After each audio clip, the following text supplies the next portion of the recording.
We'll be breaking down all major concepts covered on the exam. Imagine a patient on your surgical rotation whose incision suddenly bursts open a full week after, like a seemingly flawless abdominal operation, all because of a single vitamin missing from their diet, or, a routine medication administered at the exact wrong moment. Oh yeah, that is a nightmare scenario on the wards. Yeah, right. Well, welcome to the Deep Dive. We are your hosts, and we are here as your MCCQE reviewers. Our goal is to help you, the Canadian medical student, feel far more comfortable with the exam review process by translating, well, basically all this dense material into clear clinical applications. Exactly. And for this session, we are sourcing our content directly from reliable StatPearls articles covering section S10 Dermatology, specifically focusing on wound healing and wound treatment. Yeah, super high yield stuff. Very high yield. But before we get started, we do need to give our mandatory disclaimer. This deep dive is strictly for medical education and exam prep. It is definitely not medical advice, and all clinical decisions really need to involve a qualified healthcare provider. Right, absolutely. So today's mission is mastering the pathophysiology, the precise cellular timelines, and the clinical presentations of wound healing. Because you really can't recognize the pathology if you don't understand the baseline physiology. Exactly. Understanding these foundational biological pathways is just huge for the exam because disruptions in these cascades lead directly to those chronic pathologies they love to test on the boards. They really do love testing this. So we need to systematically define the terminology they use in clinical vignettes before we even, look at the molecular cascades. Right. Let's start with the basics. So a wound is defined clinically as any disruption of anatomical integrity with a corresponding functional loss. And when we're dealing with skin wounds, the literature specifically defines this as a breakdown of epidermal integrity. Got it. And from a classification standpoint, the initial clinical intent basically dictates the entire healing timeline, right? Yeah, pretty much. So primary healing is a physiological best-case scenario. This applies to an uncomplicated, non-infected, well-approximated wound. I mean, the classic vignette example is a clean, sterile surgical incision where the epidermal edges are just neatly sutured together. Right, the perfect cut. Yeah, conceptually, primary healing is like zipping up a jacket.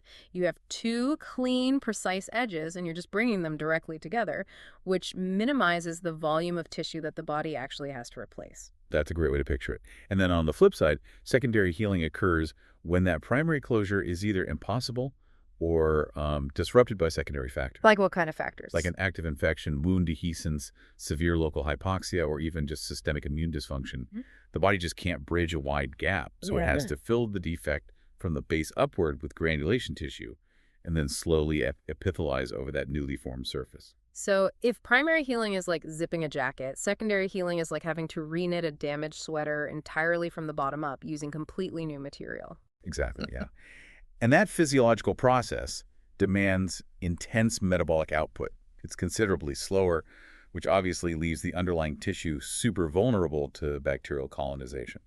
And the epidemiological burden of this failure is actually huge. The text highlights data from the UK and Denmark, showing that 3 to 4 people per 1,000 population are actively managing wounds at any given time. Wow, that's a lot. Yeah, and crucially, up to 15% of these wounds fail to heal after a full year. A full year? Yeah, that translates to an enormous clinical load of, chronic osteomyelitis, systemic sepsis, and amputations, which is exactly why chronic wound management is a major focus on the wards and, of course, the exam. Definitely. So once a wound is forced to rely on secondary healing, it enters this highly regulated, overlapping 3-phase timeline. Students frequently encounter questions testing the exact cellular dominance at specific days. Oh, yeah, the boards love a timeline. They really do. So the first phase is inflammation, which is initiated by hemostasis at minute 0. Minute 0. Right. Severed vessels expose subendothelial collagen, which triggers platelet aggregation via von Willebrand factor. And in that immediate 5 to 10 minute window, the body triggers severe local vasoconstriction to basically mitigate blood loss. Exactly. Simultaneously, the coagulation cascade produces a temporary fibrin plug, and this plug serves a dual purpose, right? It's a physical barrier to hemorrhage, but more importantly, it acts as a critical biochemical scaffold. The fibrin strands provide the provisional matrix necessary for all the cellular migration that follows. Right. It lays the groundwork.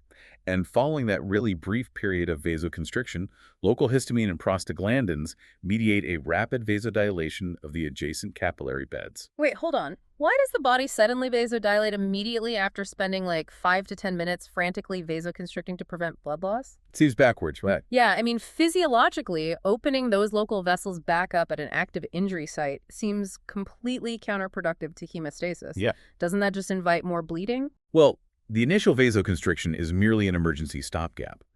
Once that fibrin plug secures the damaged vasculature, the local tissue requires a massive influx of circulating leukocytes. Oh, I see. Bring in the cavalry. Exactly. Vasodilation causes local hyperemia and increased vascular permeability.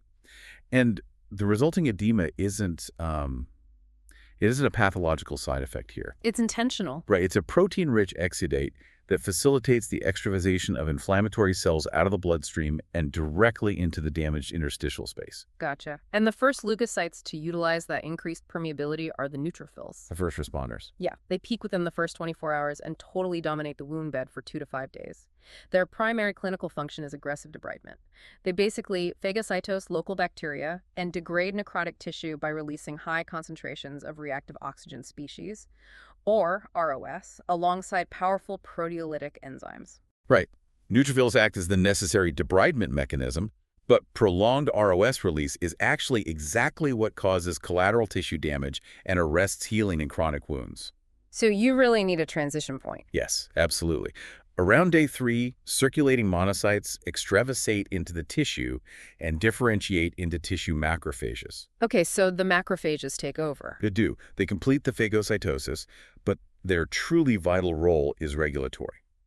Macrophages release this massive wave of growth factors, chemokines, and cytokines. Like signaling molecules. Exactly. This biochemical signaling is the mandatory switch that transitions the wound out of the inflammatory phase and into the proliferation phase. Okay, so phase 2, proliferation. Because the macrophages have cleared the necrotic debris and altered the local biochemical environment by day 3, the wound site is structurally prepped for reconstruction. Right, it's time to rebuild. And this runs roughly from day 3 to day 10, though obviously the effects last much longer. Yeah, fibroblasts and endothelial cells really drive this phase.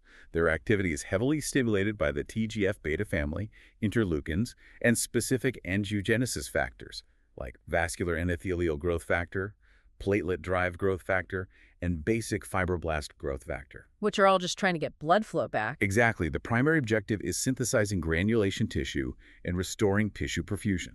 And there is a classic point of differentiation in clinical vignettes here regarding how those new blood vessels actually form. The boards frequently test the mechanistic difference between angiogenesis and vasculogenesis. Oh, that's a huge one. Both pathways restore perfusion, but the underlying mechanisms differ entirely. Right. Angiogenesis is a localized sprouting mechanism.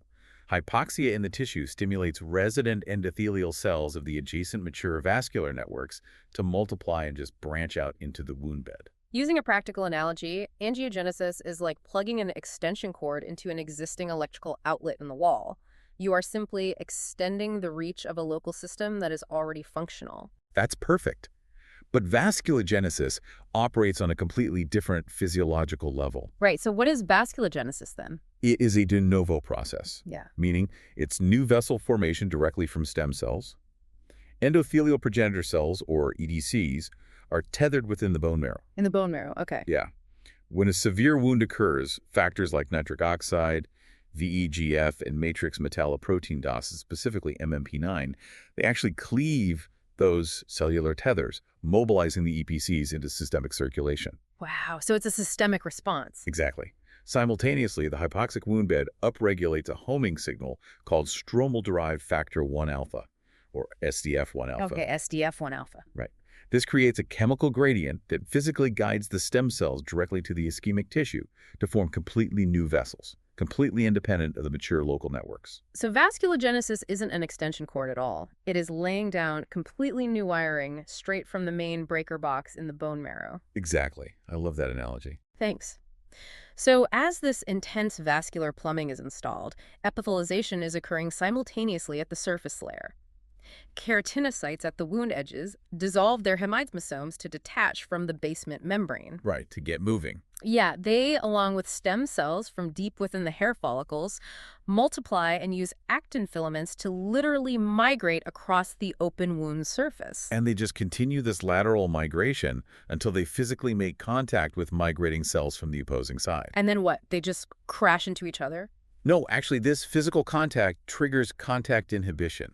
It's a regulatory cellular mechanism that immediately halts their forward movement and proliferation. Oh, which prevents cellular overgrowth. Precisely.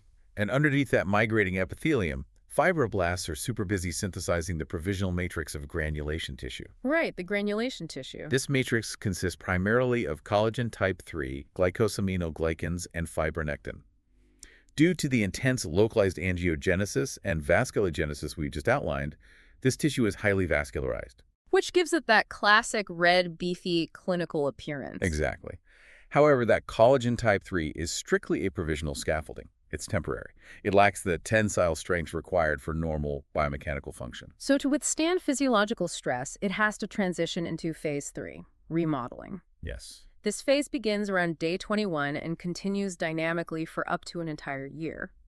Because the provisional matrix is temporary, the tissue must be fortified. This is where the synthesis pathways become highly testable on the MCCQE, particularly regarding the biochemical cofactors required to maximize tensile strength. Oh, definitely.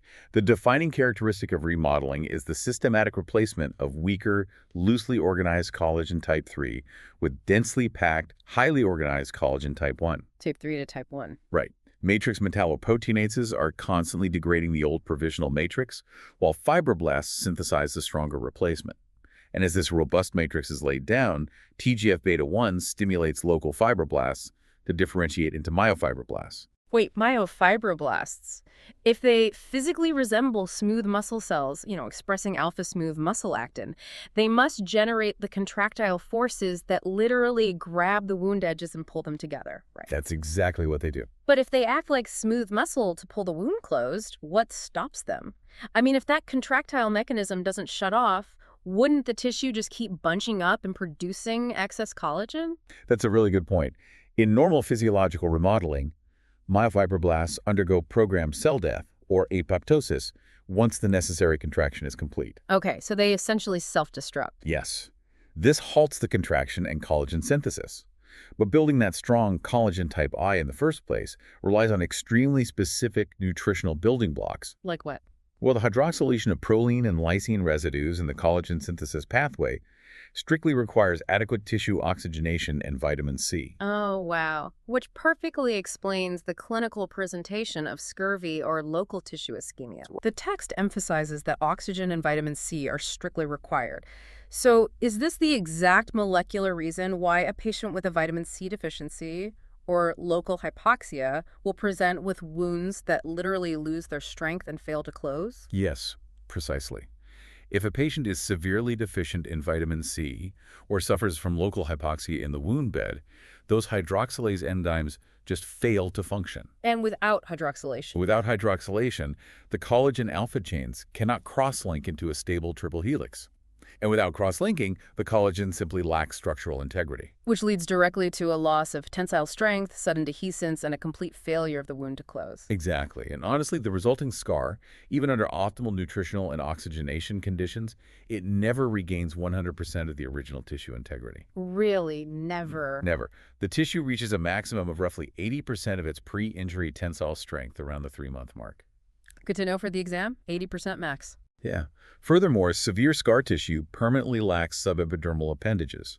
The stem cells in the bulge region of the hair follicles are destroyed and replaced by dense fibrous tissue, meaning hair follicles and sweat glands will never regenerate there. That makes sense. The scar also permanently lacks repegs.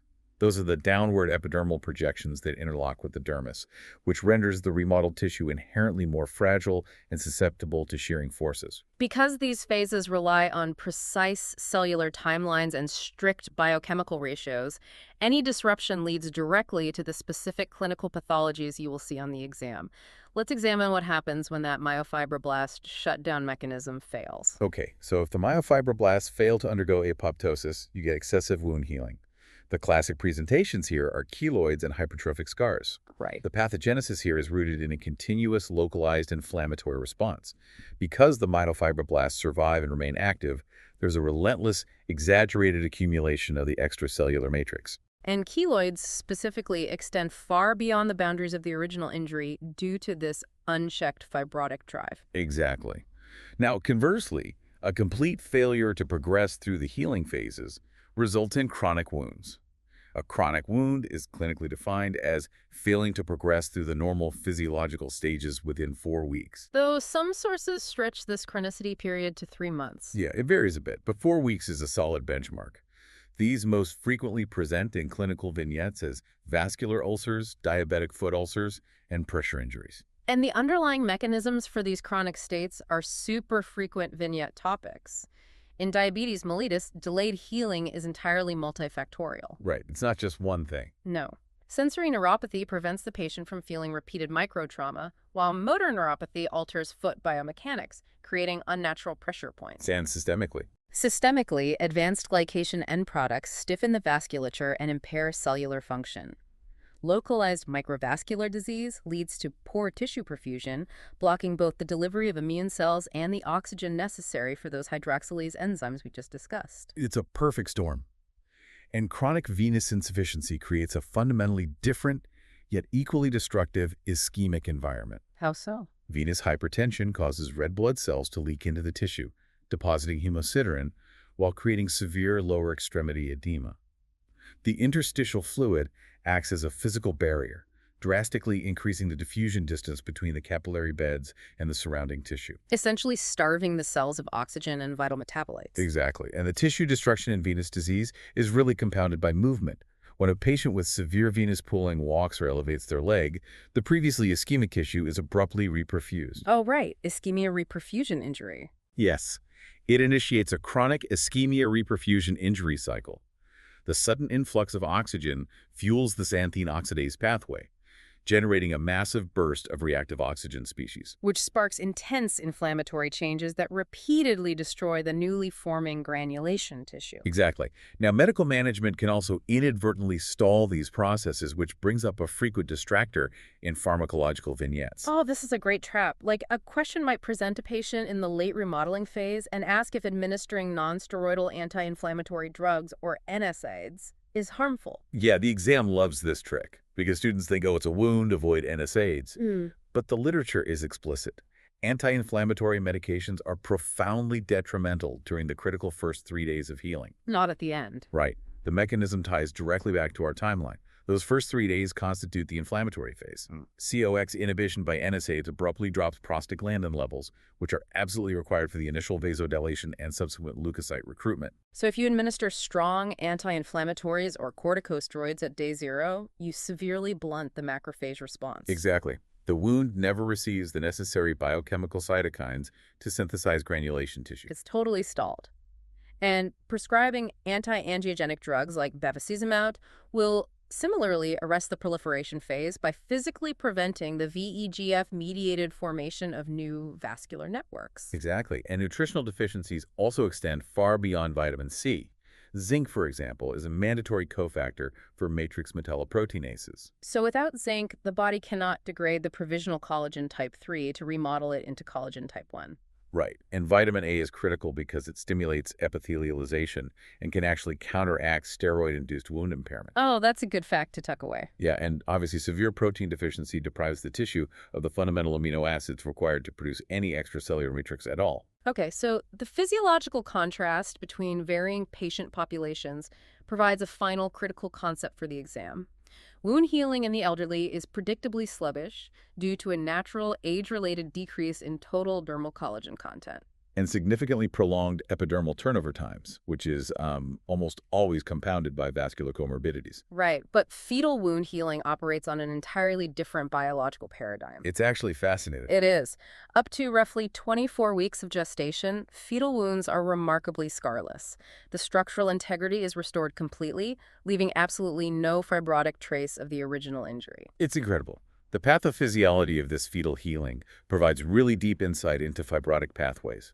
The fetal environment, bathed in amniotic fluid features a drastically subdued inflammatory profile. So less inflammation to begin with? Exactly. All right. There is a marked decrease in inflammatory cells and an altered ratio of interleukins and TGF-beta.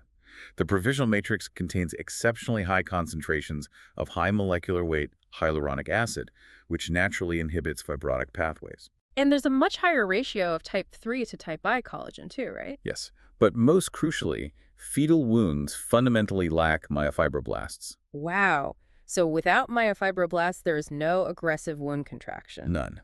Combined with the subdued inflammatory response, the tissue completely avoids the heavy fibrotic scarring seen in adult remodeling.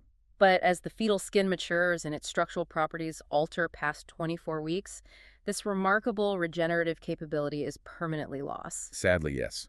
So mastering these interconnected timelines is just essential for you. You must be able to track the progression from inflammation, which is heavily reliant on neutrophils for debridement and macrophages for cytokine signaling, into proliferation. Right, which is defined by provisional collagen type 3 and the restoration of blood flow via angiogenesis and stem cell-driven vasculogenesis. And finally, remodeling, which depends heavily on oxygen, vitamin C, zinc, and the precise transition to collagen type Y. This physiology really forms the absolute basis of surgical complications, diabetic foot care, and nutritional medicine on the exam. It does. Understanding the normal cellular cascade allows you to instantly identify the specific underlying pathology when that timeline breaks down in a clinical vignette. These concepts bridge basic science and clinical application. You are not just memorizing days, you are learning the framework for evaluating complex patient presentations across multiple specialties. Absolutely. Well, we will leave you with a final, compelling question to consider. The literature highlights that fetal wounds heal completely scar-free up to 24 weeks, largely because they lack myofibroblasts and rely on a high hyaluronic acid environment. Right. What if future targeted therapies could artificially reactivate this exact fetal healing profile in adult patients? That would change everything. If we could modulate the local wound environment to temporarily suppress myofibroblast differentiation and alter the TGF-beta ratios, could we effectively render all surgical scarring obsolete? Keep that in mind as you review your notes. Good luck on your MCCQE prep. Keep studying hard, and we'll catch you on the next deep dive.